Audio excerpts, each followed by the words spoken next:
His spirit was made a vessel of her thought.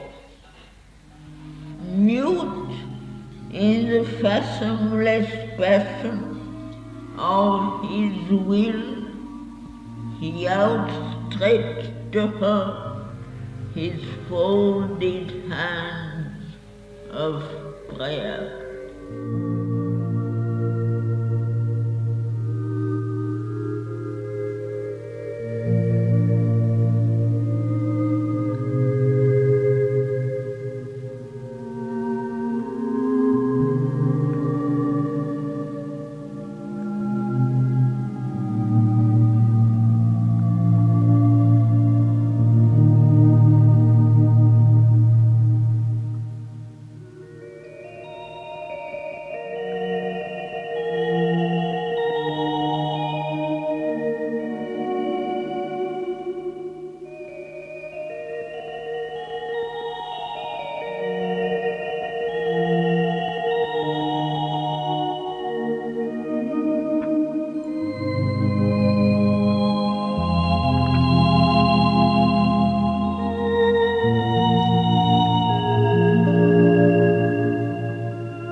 Good morning.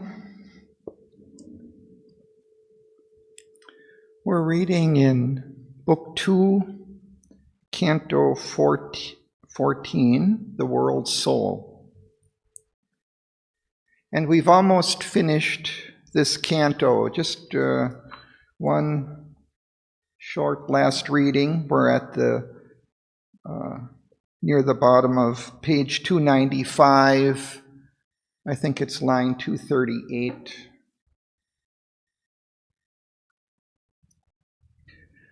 So I'll just briefly review where we are in the poem. So King Aswapati has been traveling through the subtle planes of consciousness from the base, from the kingdoms of subtle matter, working his way up through the vital worlds and through the mental worlds, and then into the levels of the spiritual mind, on his way passing through the kingdoms of the ideal, the heavens of the ideal, on which on one side were the kingdoms of the deathless flame, and on the other side of the stairs, the kingdoms of the deathless rose, representing for Aswapati this psychic world and the psychic influences. But for him, it wasn't going so much interior, it was a stairway leading upwards. And he continued from there into the self of mind, where he came almost to a kind of a peak, a culmination, in which all movement, all thought ceased in this vast silence. And yet he was not feeling as if he was, that this was the end of the journey, for something seemed to be missing. And in particular, the sense of the mother's presence, the sense of the positive force and joy and love of the creation were all missing in that void. And then something beckons him within, and he turns deep towards his heart center, and he enters into the world soul. And this is the psychic world, where souls after death go for rest and to assimilate their previous lives and to map out the journey of the future course of their lives. And he sees these human souls there in trance, doing this work of assimilation and foreseeing their future, developing their future lives on earth. And then he encounters the deathless two-in-one, the Ishwari and Ishwara, the Divine Mother and the Lord, two beings in one body clasped.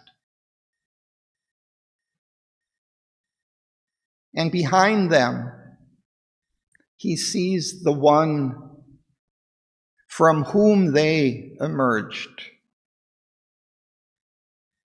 the Supreme Divine Mother.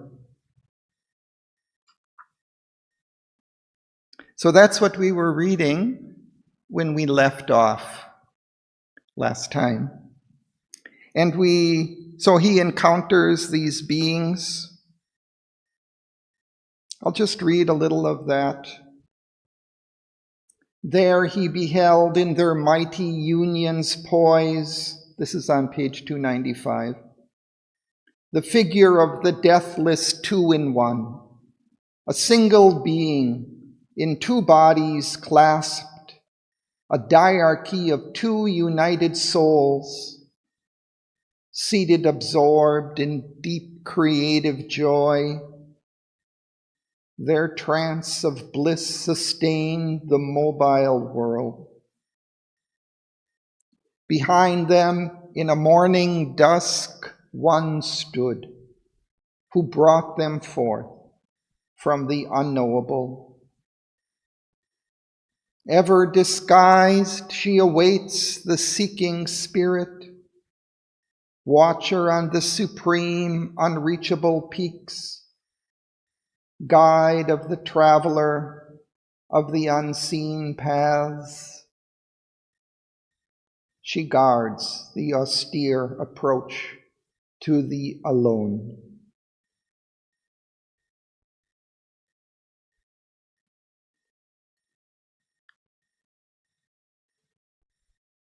So let's continue from line 238. And perhaps, maybe I'll just finish off this canto and then we'll go to the next and read through it.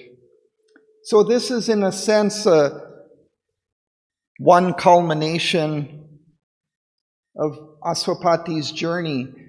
But as we see, this culmination will continue to be explored in several more cantos. So Sri Aurobindo doesn't just kind of leave us with a few brilliant lines and experiences. He takes us through them very leisurely and in great depth. So I'll just read the end of this canto. His spirit was made a vessel of her force, mute in the fathomless passion of his will, he outstretched to her his folded hands of prayer. Then, in a sovereign answer to his heart, a gesture came as of worlds thrown away,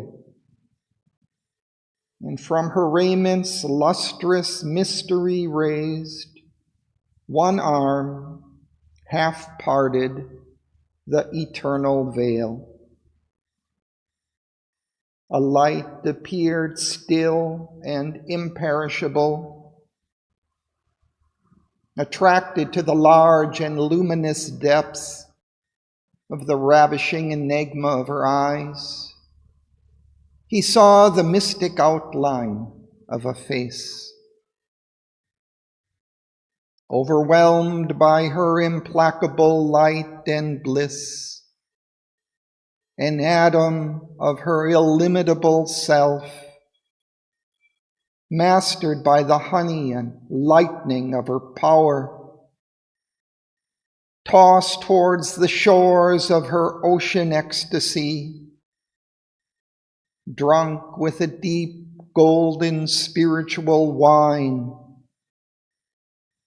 He cast from the rent stillness of his soul a cry of adoration and desire, and the surrender of his boundless mind, and the self-giving of his silent heart. He fell down at her feet, unconscious, prone.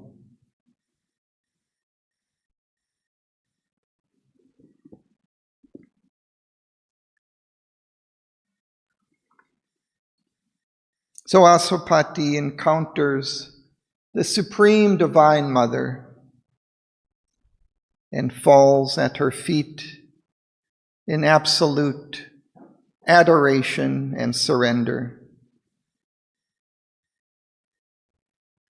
And now we'll continue and we'll read through this canto. It's a short canto, only a few pages. And then we'll go back and comment on it passage by passage.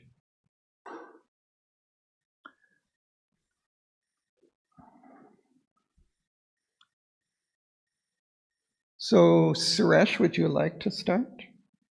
At the beginning of Canto 15. After a measureless moment of soul, again returning to the surface field, out of the timeless depth where he had been, he heard once more the slow tread of the hours. All once pursued and lived was far away. Himself was to himself is only seen above the witness and his universe.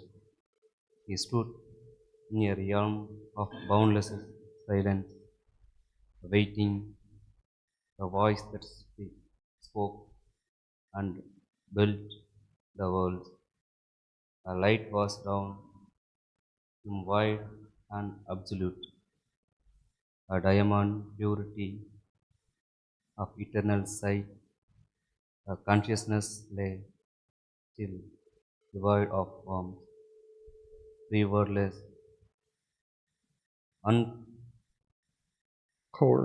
uncursed by sin of rule, forever content with only being and bliss.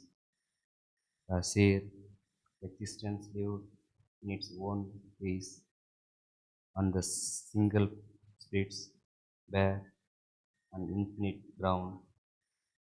Out of the sphere of mind he had arisen. He had left the range of nature's truth and shadows.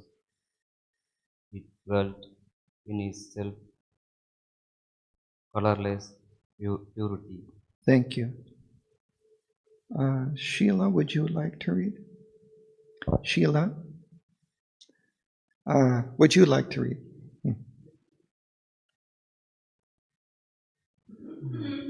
It was a plane of undetermined spirit that could be a zero or a ransom of things, a state in which all ceased and all began. All it became that figures the absolute, a high vast peak whence spirit could see the worlds, arms wide epiphany, wisdom's mute home, a lonely station of omniscience, a diving board of the Eternal's power, a white floor in the house of all delight. Here came the thought that passes beyond thought, here the still voice which our listening cannot hear, the knowledge by which the knower is known, the love in which beloved and lover are one, all stood in an original plenitude, hushed and fulfilled before they could create the glorious dream of the universal act. Here was engendered the spiritual birth. Here closed the finite scroll to the infinite. A thousand roads leaped into eternity, or thinking ran to meet God's various place. Thank you. Eva, would you like to? The known released him from its limiting chain. He knocked at the doors of the unknowable, thence hazing with an immeasurable outlook, one with selves in look into its own pure pasts.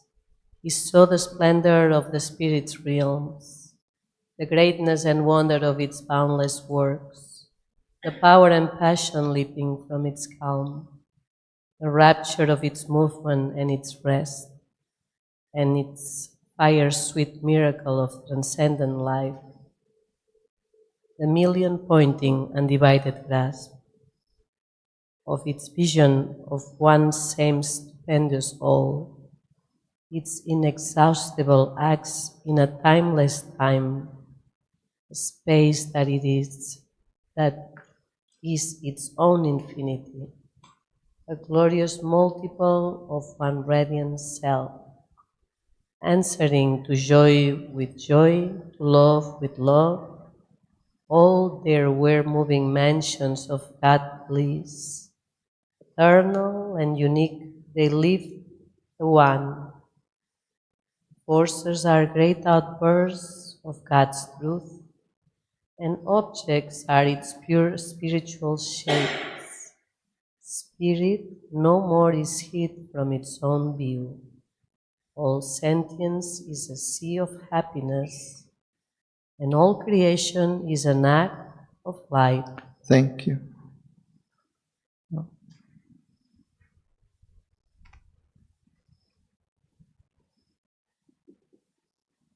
Out of the natural silence of the soul, he passed to its fields of pugency and of calm, and saw the powers that stand above the world, traversed the realms of the supreme idea, and sought the summit of created things, and the almighty source of cosmic change. Free knowledge called him to hear mystic peace, where thought is held in a vast internal sense, and feeling swims across a sea of peace, and vision climbs beyond the reach of time, and equal of the first great disease, accompanied by an all-revealed light, he moved through regions of transcendent truth, inward, immense, innumerably one. The distance was his own huge spirit's extent, delivered from the fiction of the mind. Time's purple, dividing step, baffled no more.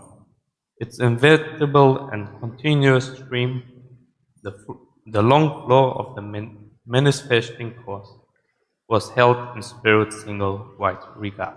Thank you. Next. Oh.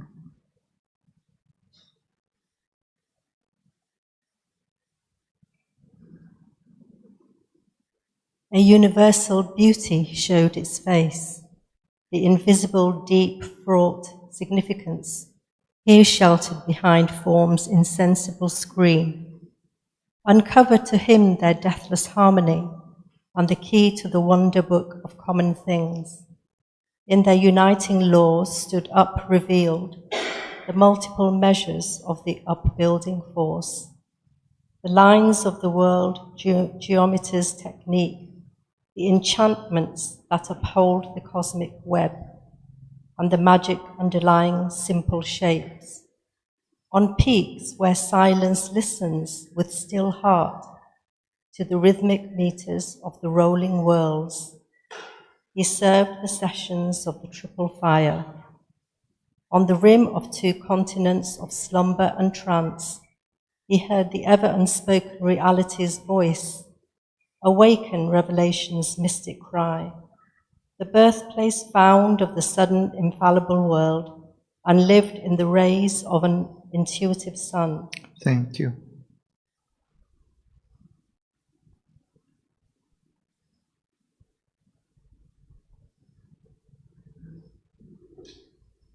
Absolved from the ligaments of death and sleep, he rode the lighting seas of cosmic mind and crossed the ocean of original sound on the last step of the supernal birth. He trod along extinction's narrow edge, near the high verges of eternity, and mounted the gold ridge of the gold rim between the Slayer and the Savor fires. The belt he reached on the unchanging truth met bathers of the inexpressible light and thrilled with the presence of the ineffable. Above him, he saw the flaming hierarchies, the wings that fold around created space, the sun-aided guardians and the golden sphinx, and the tired plains of the immutable lords. A wisdom waiting on omniscience sat voiceless in a vast passivity.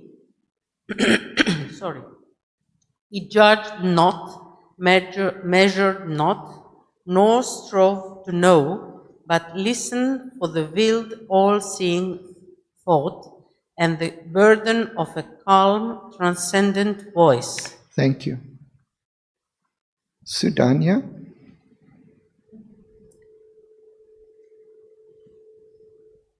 He had reached the top of all that can be known. His sight surpassed creation's head and base. Ablaze the triple heavens, revealed their suns. The obscure abyss exposed its monstrous rule. All but the ultimate mystery was his field. Almost the unknowable disclosed its rim. His cells infinite began to emerge. The hidden universe cried to him. Eternities called to eternities, sending their speechless message, still remote, arisen from the marvel of the depths, and burning from the superconscious heights, and sweeping in great horizontal grabs. A million energies joined and wired the one. All flowed immeasurably to one sea. All living forms became its atoms' home. A energy that harmonized all life held now existence in its vast control. A portion of that majesty he was made. At will he lived in the unoblivious ray. Thank you.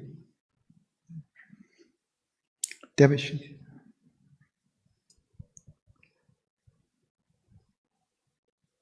In that high realm where no untruth can come, where all are different and all is one, in the impersonal's ocean without shore, the person in the world spirit anchored rode. It thrilled with the mighty marchings of world force. Its acts were the comrades of God's infinite peace, an adjunct glory and a symbol self. The body was delivered to the soul, an immortal point of power, a block of poise, in a cosmicity's wide formless surge. The conscious edge of the transcendence might, carving perfection from a bright world stuff, it figured in it a universe sense. Their consciousness was a close and single web. The far and near were one in spirit space. The moments there were pregnant with all time. The superconscious screen was ripped by thought. Idea rotated symphonies of sight. Sight was a flamethrower from identity. Life was a marvelous journey of the spirit, feeling a wave from the universal bliss. Thank you.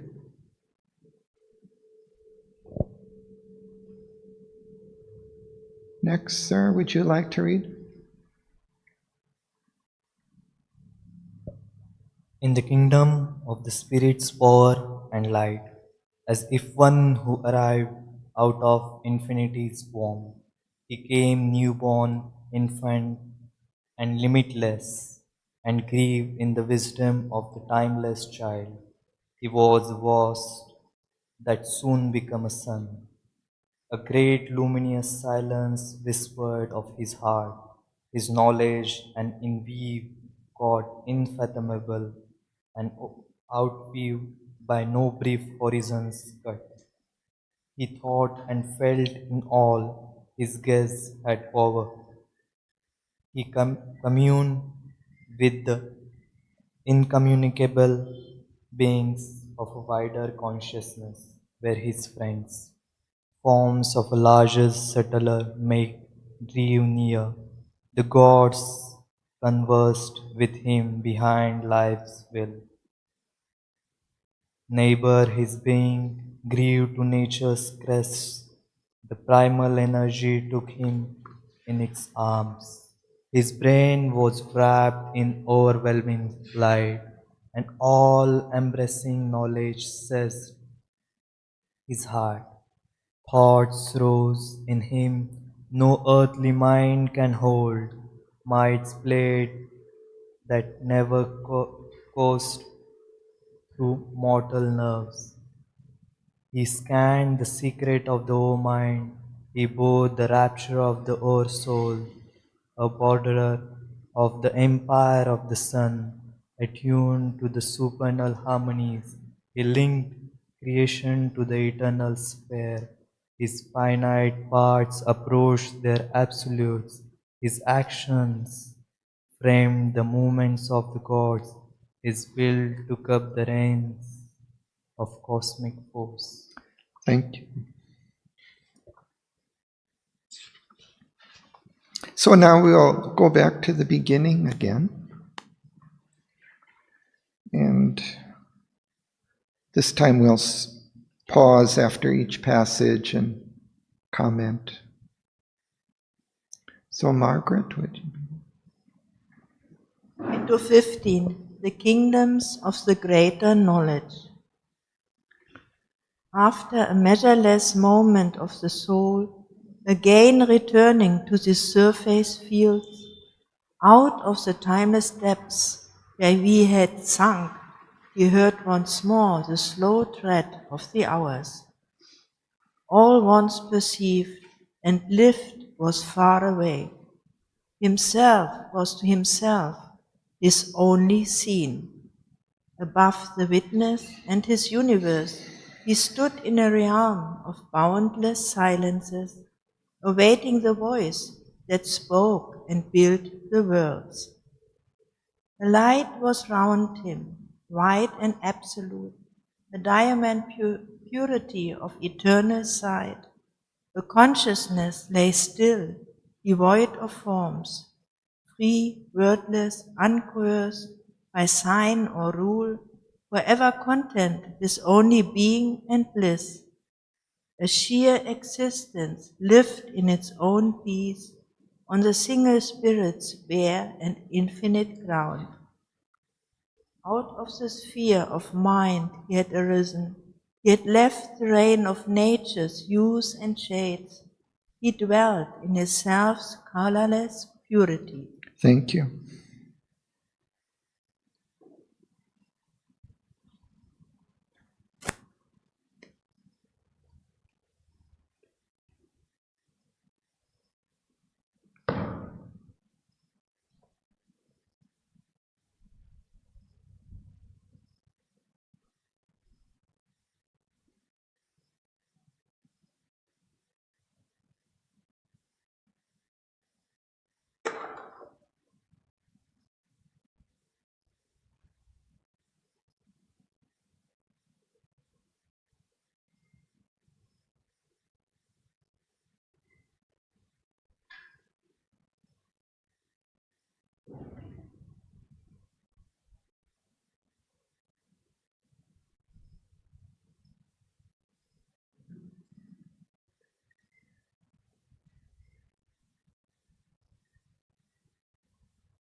So at the end of the last canto, Asapati had fallen down at the Divine Mother's feet, unconscious, prone.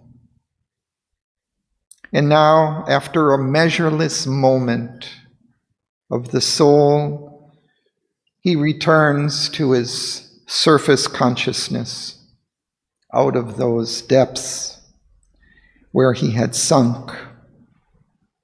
And he comes once more back into time. And now he just senses his own being, his self.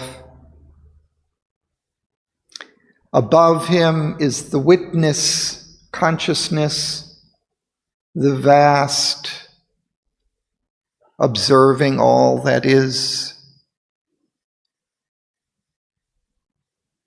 And he's in this silent space, awaiting the voice, the Creator who built the world, the worlds.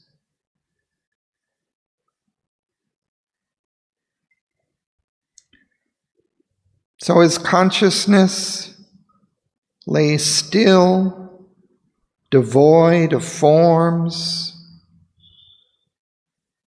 free, wordless, uncoerced by sign or rule. He's outside of mind that measures things, that divides everything into concept and form.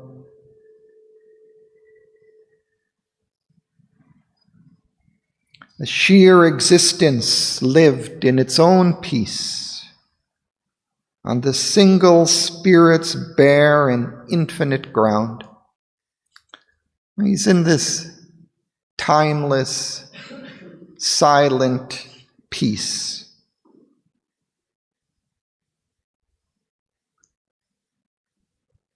The self's colorless purity.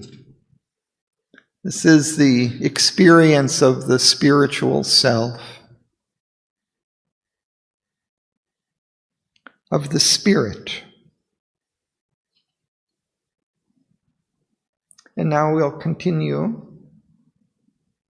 And we'll come here.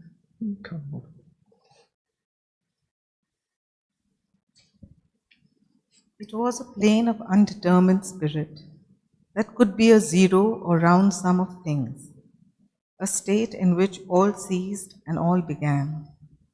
All it became that figures the absolute, a high vast peak when spirit could see the world, calm's wide epiphany, wisdom's mute home, a lonely station of omniscience, a diving board of the Eternal's power, a white floor in the house of all delight.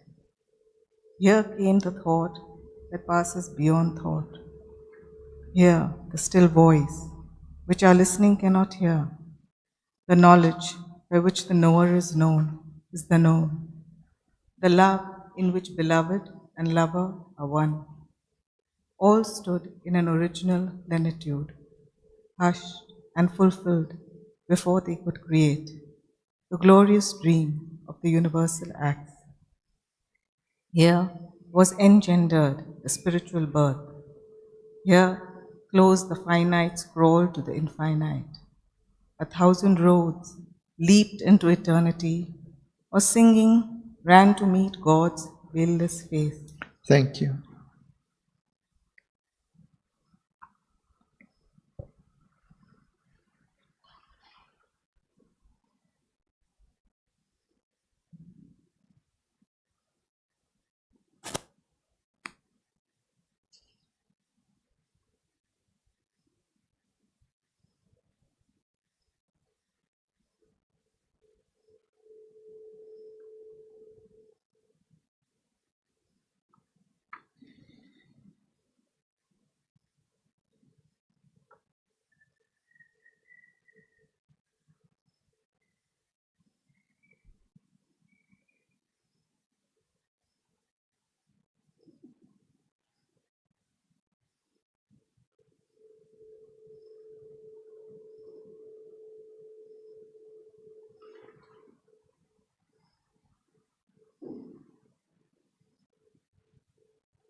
So he has entered into, become one with the pure spirit, the pure oneness from which all the multiplicity of creation arises and into which it ceases.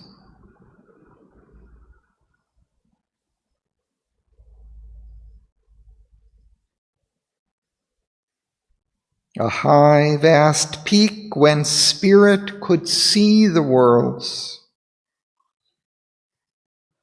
calms, wide epiphany, wisdom's mute home.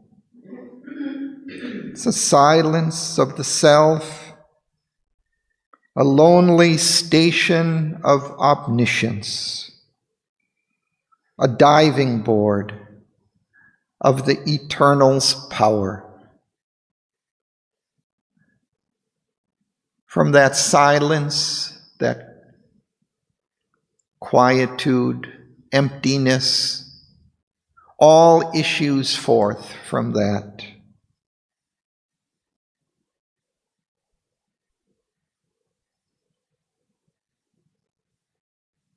From there came the thought that passes beyond thought,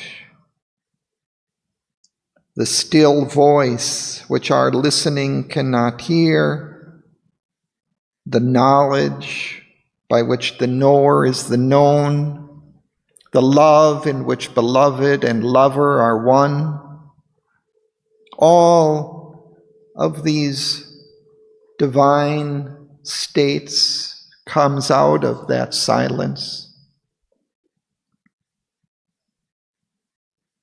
But it's not an emptiness, really, because all stood in an original plenitude. It's an emptiness and it's a fullness, both, in a way, at the same time.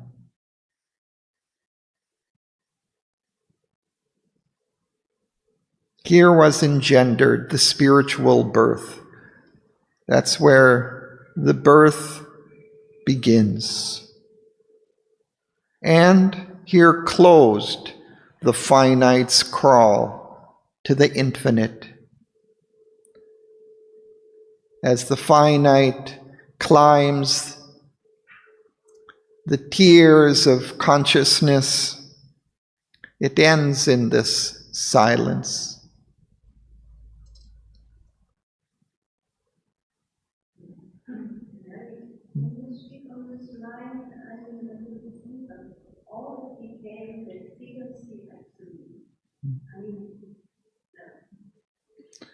Out of that silence, out of that emptiness, all emerges, which figures that absolute, which gives it a form. So all of creation is giving a figure, is giving a form to that absolute, which is, in a way, hidden within that. What is there, let's say, in potentiality, but unexpressed.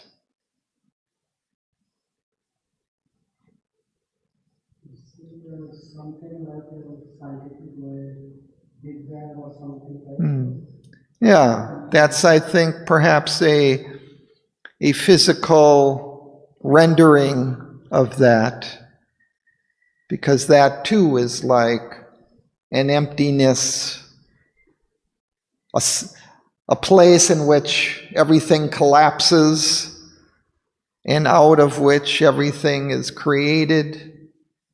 But in that space, well, it's an unknowable.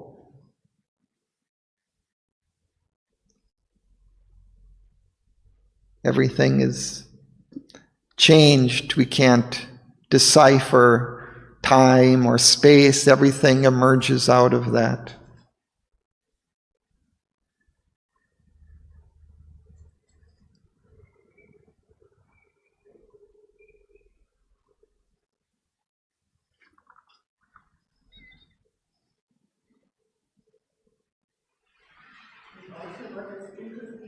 last two lines, Yeah. 1,000 roads lead into eternity, or singing, by singing, then to meet God's veiled face. Mm-hmm. That is, so by singing it comes another experience with God. Yeah, it brings that positive fulfillment also of the joy of creation. It enters into that and it meets its culmination. It's a fullness or it's an emptiness. It depends on how our mind looks at it. But that suggests this fulfillment of love and happiness and joy of creation.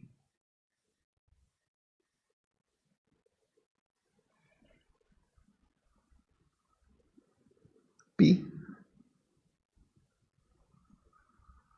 The known released him from its limiting chain. He knocked at the doors of the unknowable, thence, gazing with an immeasurable outlook, one with self's inlook into its own pure vasts. He saw the splendor of the Spirit's realms, the greatness and wonder of its boundless works, the power and passion leaping from its calm, the rapture of its movement and its rest, and its fire-sweet miracle of transcendent life, the million-pointing undivided grasp of its vision of the one same stupendous all. Its inexhaustible acts in a timeless time, a space that is its own infinity, a glorious multiple of one radiant self, answering to joy with joy, to love with love. All there were moving mansions of God bliss, eternal and unique, they lived the one. Their forces are great outbursts of God's truth, and objects are its pure spiritual shapes. Spirit no more is hid from its own view.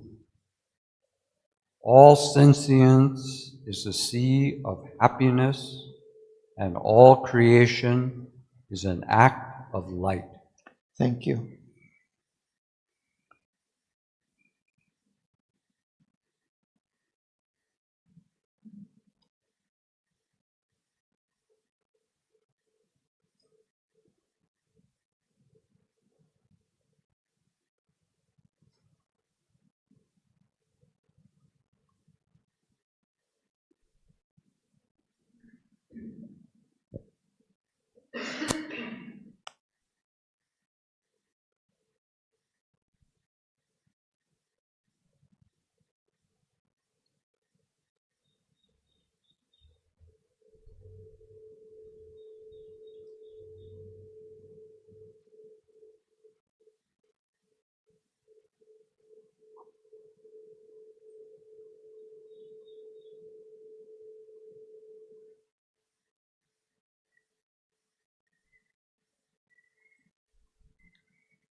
Here, Aswapati sees the splendor of the Spirit's realms.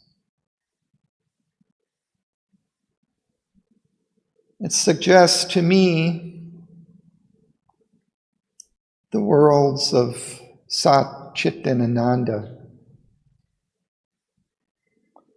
which they too have their manifestation, their own worlds that express those particular principles of pure being, of pure consciousness, of pure bliss. So there, all things, all beings are united in that oneness, in that joy, that bliss of Ananda, that consciousness. So he partakes of that. A space that is its own infinity, a glorious multitude of one radiant self, answering to joy with joy, to love with love. All there were moving mansions of God bliss, eternal and unique. They live the one. So there are individualities, unique beings, but they're all conscious of their oneness.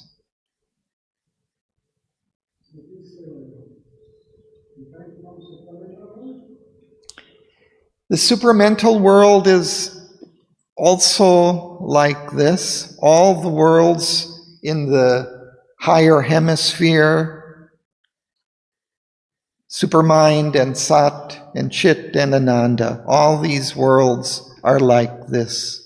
So it could be also that. I think that is for us to learn English, eternal continuity. It's not equal, even on the higher level, even there's a oneness. There is a differentiation in the law. Yeah, there's a differentiation. That's kind of the word that describes it. They're not separate, but they're differentiated. A little like maybe a prism, right, where the light is filtered and into the different colors of the spectrum, but each blends into the next. They're undivided. What about that part where spirit is able to see spirit, that last line, the spirit is no more acute from its own view. So we would always think that spirit is always known. But in this state, spirit knows spirit, as well as form knows form. Yeah, I think it's more maybe contrasting with our world or experience, where the spirit is hid from its own view. We don't recognize the spirit within us or anywhere. So for us it's hid, but there it's manifest in all things. It's always conscious of itself everywhere. And then you have that unique also. Eternal and unique at the same time. Yeah. They live the one.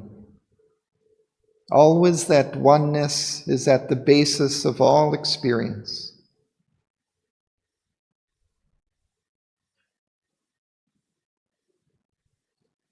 And objects are pure spiritual shapes.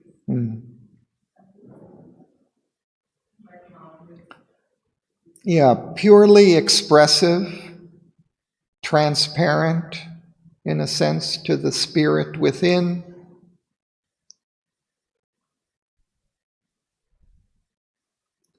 All that Sri Aurobindo puts forward as the ideal for us too, for our world, that he seeks this kind of world here, this supramental world, where all are conscious of the one, all are perfectly, transparently expressive of that, in all different shapes and forms, but purely expressive. Each expresses its particular color of the rainbow, and does that perfectly. Is that the million pointing, undivided grasp? Because it's million pointing to one undivided thing.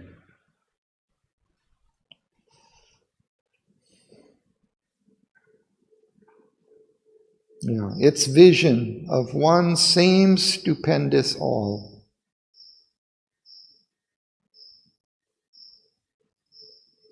We can have that vision, of that multiplicity, but at the same time seeing it as one existence, as if looking at it from above, we can see as if all the movements of a play from our seat high up in the balcony, we're looking down and we see all of that movement, but it's all one.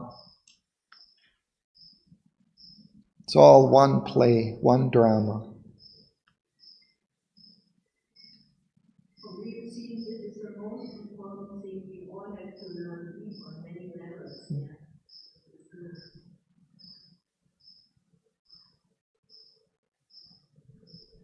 So Tinaka will continue. Out of the neutral silence of his soul, he passed through its field of presence and of calm, and saw the powers that stand above the world, traversed the realms of the supreme idea, and sought the summit of created things and the almighty source of cosmic change. There knowledge called him to her mystic peaks, where thought is held in a vast eternal sense, and feeling swims across a sea of peace, and vision climbs beyond the reach of time.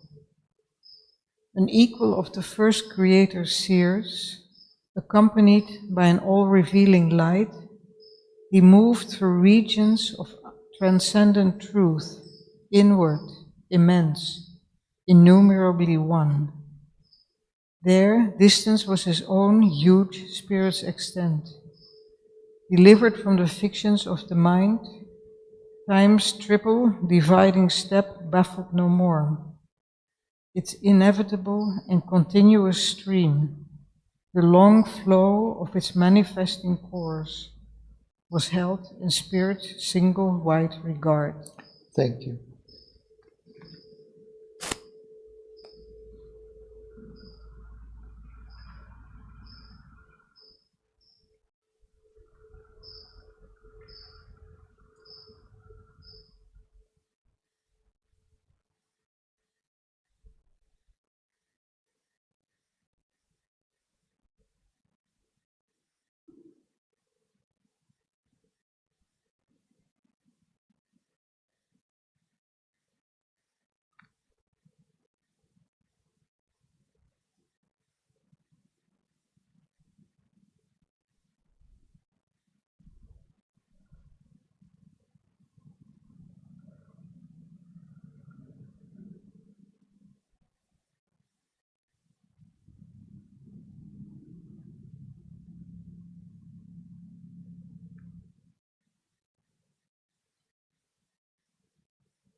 So earlier I was saying how he had kind of entered into that silence. And here, out of that neutral silence of his soul. All things issue out from that silence, and from there he passed to its fields of puissance and of calm, of power and quiet and calm and peace, and saw the powers that stand above the world and traverse the realms of the supreme idea. And here, that's more suggestive of supermind, perhaps. And sought the summit of creative things and the almighty source of cosmic change. These are also kind of descriptors, I think, of supermind.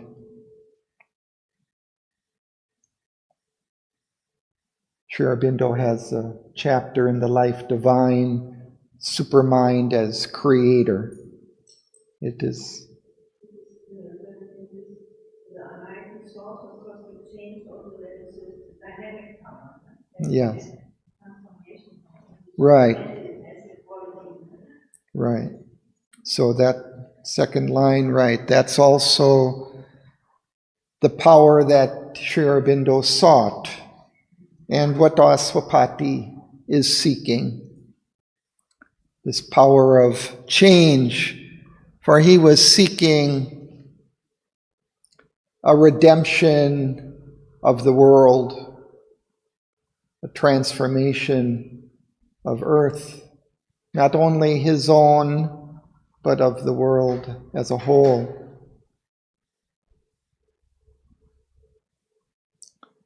So he's moving now in that realm.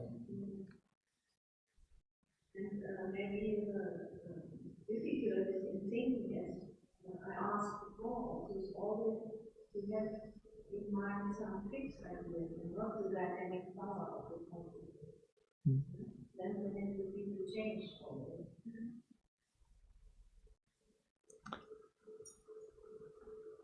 Yeah, their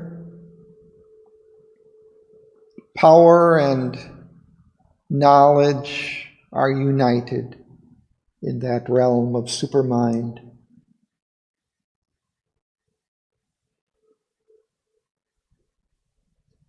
And it's interesting here that Aswapati retains his individuality even in this exploration of these worlds, and says an equal of the first creator seers, accompanied by an all-revealing light, he moved through regions of transcendent truth, inward, immense, innumerably one. So he's moving in this realm, one with it, as all the beings, all the things there are conscious of the unity underlying them all. He's delivered from the fictions of the mind and from time's triple dividing step. Doesn't it seem he's bringing it all together in this continuous stream? Because above on the top he talks, knowledge calls in, but then feeling, then he connects feeling, the whole emotional thing swimming in peace. So it's an integral transformation. Yeah, everything is in that realm. Feeling, love, beauty, delight, power, knowledge, all are there.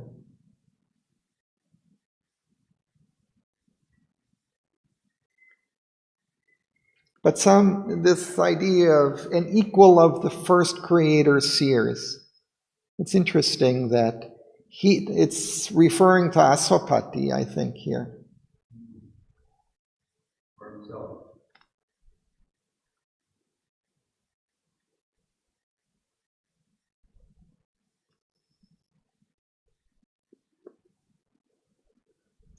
So we continue. Would you like to? A universal beauty, we start there. A universal beauty showed its face, the invisible deep broad significances, here sheltered behind form's insensible screen, uncovered to him the deathless harmony and the key to the wonder book of common things. In the uniting laws to the prevailed the multiple measures of the upbuilding force, the lines of the world geometer's technique, the enchantments that uphold the cosmic web, and the magic underlying simple shapes.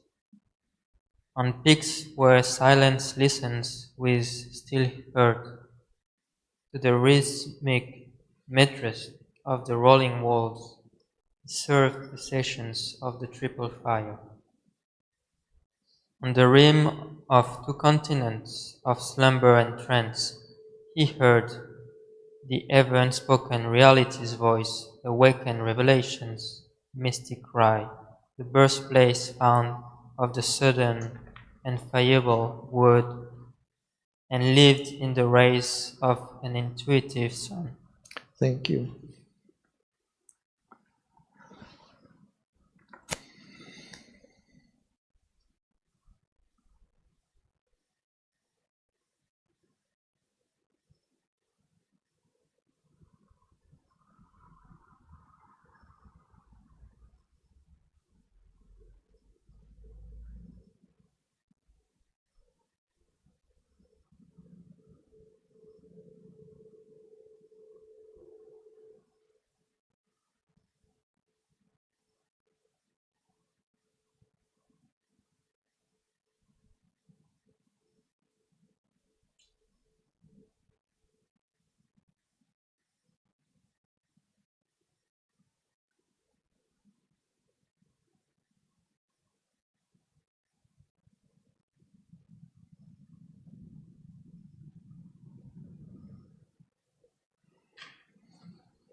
So we spoke of some of the different qualities that were all manifest here. And then here's another, this universal beauty. And he describes this, though in terms of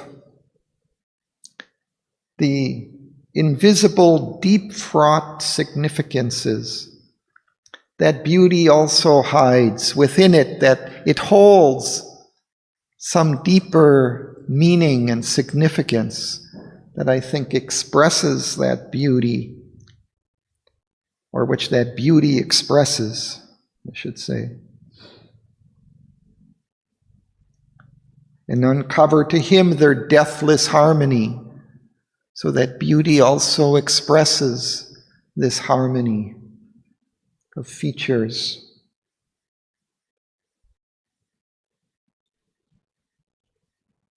He calls it the key to the wonder book of common things.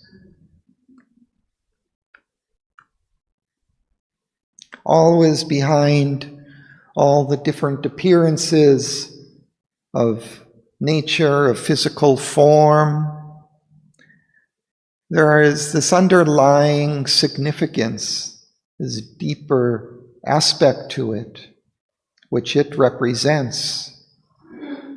All things, all beings, in a way, are symbolic of some deeper truth, which they express in their unique way. Reminds me when I was young and alone in the forest, I could sit and look at one small flower from the floor, and then there was such a beauty and meaning in it. We can go deep into each form to that source from which it comes.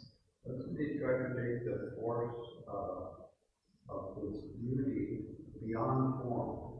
And he's calling it more sound and rhythm and rhythm, harmony. He's pushing it all the way to the silence, which is where and you get to reality's voice, which is unspoken. So it's a mystic cry. All of these rhythms and harmonies of form are issuing out of that one. But it gets to the infallible word. Also the word. And that's what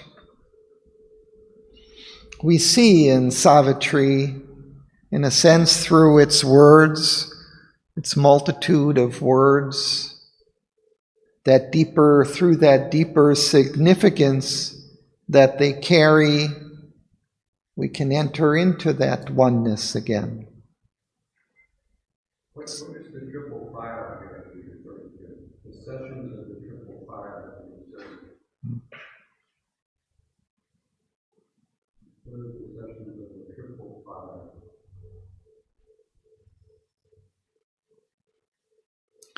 Well, it's, I would say, the sacrifice that the manifestation offers towards the one. It has to surrender itself to find its truth, its significance to the one. So there is this sacrifice.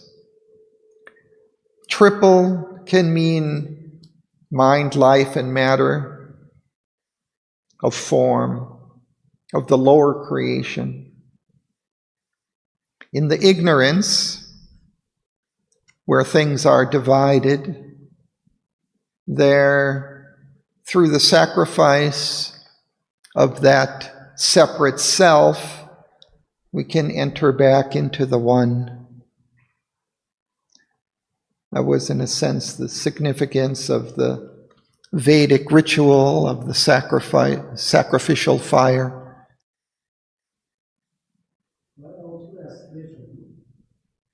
Yes. It's that same sense, the sacrifice, yes, it's also an aspiration towards the one. Also purification. The impurities are burned away in that sacrifice, in that offering. What would you say about this world geometers technique? And we capitalize them, so it's obviously a divine force. He's getting at, yes, the creative force, using, he's talked about this in other places, using number and rule and symbols in order to create the world of form. So here, remember, we're in the kingdoms of the greater knowledge. So he's in this world of the borderline with the supermind and overmind. And there he's seeing how the creation is made, how it's developed, how it comes out of the oneness of spirit. So he's seeing the technique in which it is formed. And then he calls them enchantments and magic.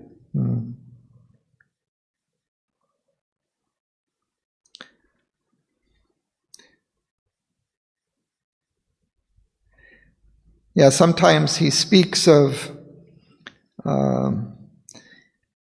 he talks the wonder book of common things, right? Underlying what seems very ordinary and common, the simple shapes and forms that we see around us. There is this kind of magic of how this comes into being. How does this world of form come out of the formless? How is it created? So there's a mystery, this process behind it, which we don't see. We only see that outer form. We don't see all that underlies it.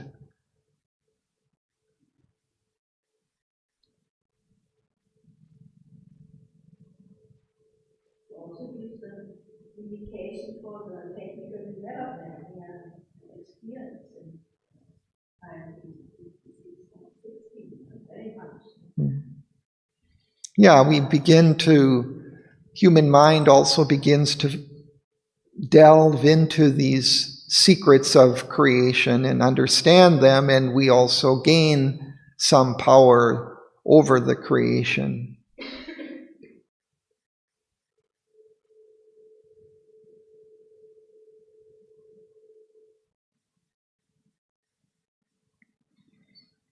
So we'll continue, Eva. So, from the ligaments of death and sleep, he wrote the lining seas of cosmic mind and crossed the ocean of original sound on the last step to the supernal birth. He trod along extinction's narrow edge, near the high verges of eternity, and mounted the gold ridge of the world twin, between the slayer and the saber fires. The veil he reached of the unchanging truth met borders of the inexpressible light, and thrilled with presence of the ineffable. Above him he saw the flaming hierarchies, the wings that fall around created space, the sun-eyed guardians and the golden sphinx, and the tiered planes and the immutable lords. The wisdom waiting on omniscience sat voiceless in a past passivity. He judged not, measured not, nor strove to know, but listened for the veil all-screening, all-seeing thought, and the burden of a calm, transcendent voice. Thank you.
Now we have three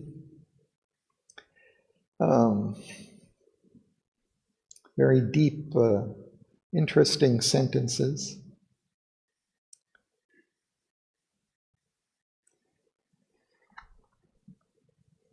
About which it's hard to say anything, because he's at the summit of the creation of mind or of consciousness.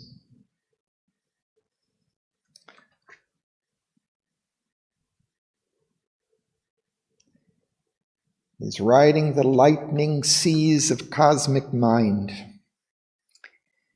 And he's walking along extinction's narrow edge. So even at this summit, this kind of emptiness is there. Even on one side, one could enter into this nothingness, or one can enter into this absolute fulfillment.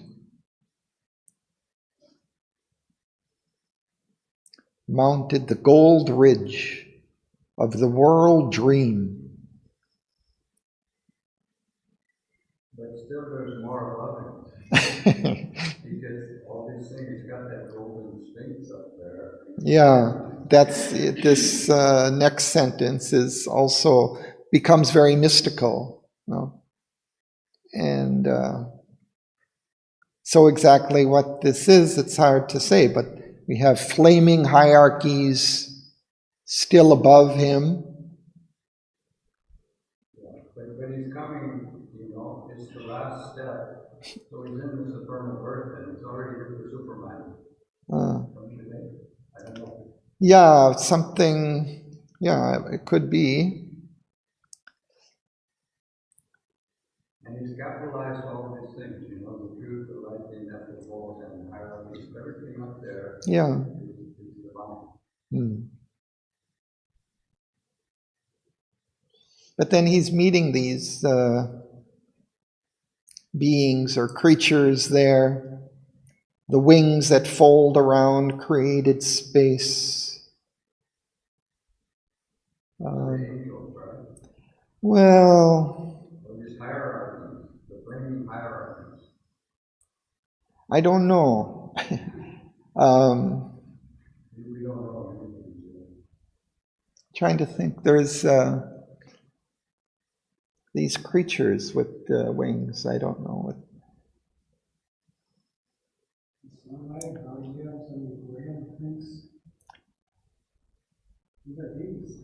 The Sphinx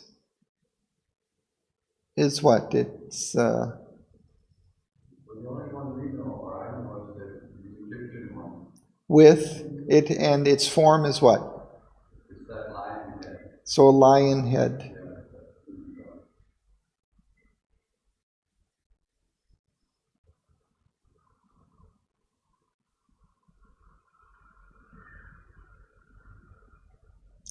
Yeah, there are these sun-eyed guardians and the golden sphinx and the tiered plains and the immutable lords. So he sees all of these divine, symbolic or forms there.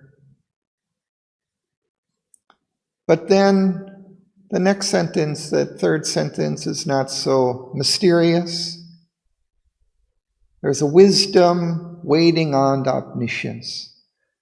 He waits in a kind of a passivity of mind for the higher knowledge to come, sat voiceless in a vast passivity that judged not, measured not, nor strove to know, but listened for the veiled, all-seeing thought and the burden of a calm, transcendent voice.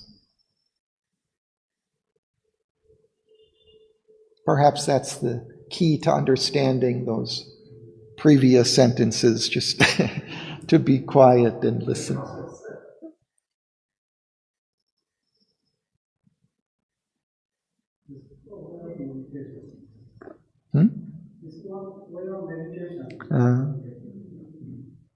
When he goes together with his rose and light and sees of cosmic mind, he still then has higher peace for levels.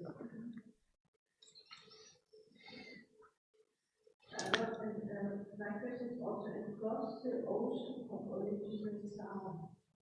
When he goes the light and sees of cosmic mind, and across the ocean of original sound, what is then the original sound? Well, he speaks of this original sound as kind of the sound of creation, and there is this Om, which is the original sound,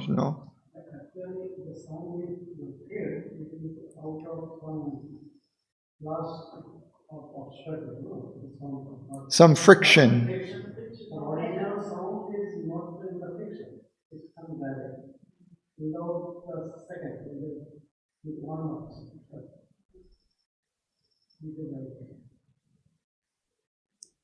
That is why Holmes is impossible.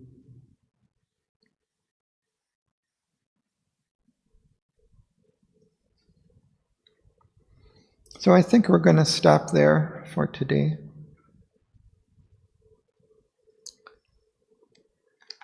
We'll sit voiceless in a still passivity. Wait for the knowledge to come. So we'll listen to some music.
On the last step to the supernal birth, he trod along extinction's narrow edge.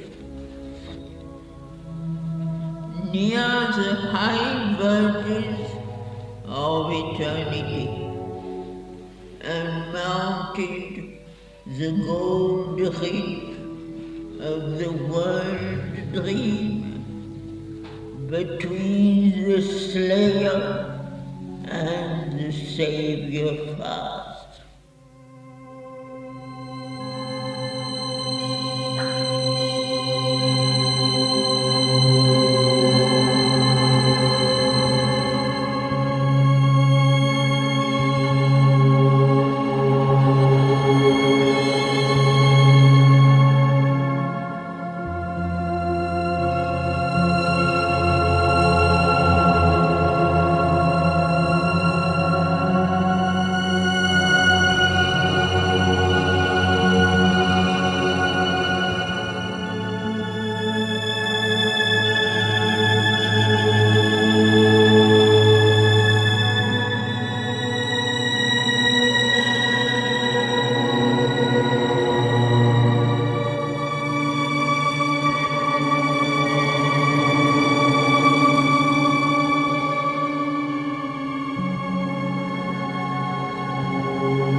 Thanks to Sri Aurobindo.